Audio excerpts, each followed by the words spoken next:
I remember when I first woke up, I could barely feel anything and all I could hear was beeping. As my mind cleared, I could see my legs wrapped in casts and suspended in midair, as was my left arm. What? A young woman raced in. She looked at me, briefly studied the machines around me, and called outside. And then you arrived. You were handsome and regal and in control. You knew what you were doing and everyone recognized it. You could have been curt, dismissive, but you weren't. You were kind. You cared.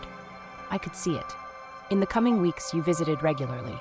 Not as often as the nurses, but when you did come, your voice soothed my fears. Weeks passed until I was cleared to leave. Returning to my lonely apartment after weeks in your company was difficult, but I knew it would be only temporary. Learning your routine was easy. Following you from the hospital one evening led to your house in the suburbs. Watching you revealed that you were a single parent to a young daughter who adored you. Of course, you'd be a great father. I'd have expected no less. To show you how much I cared, I left you a letter. Unsigned, of course. Seeing you open it brought me such joy, but seeing your concern as I left letters daily saddened me. If a picture of a heart pierced by Cupid's arrow was romantic, wasn't a real heart pierced with an actual arrow even more so? Clearly it had been so long since you'd been truly loved that you'd forgotten what it was like.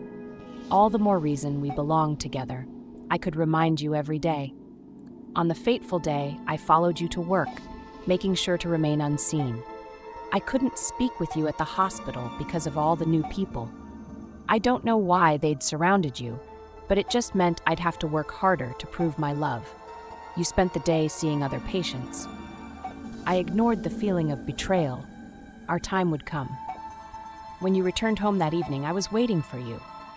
I sit here now, relaxing in the new home I bought us. It has gorgeous antique furniture, beautiful sunlight-filled windows, and my favorite feature, a large enclosed garden. I laze on my sofa in the garden, watching a portable monitor showing my favorite view. You lay below in a cozy box buried underground.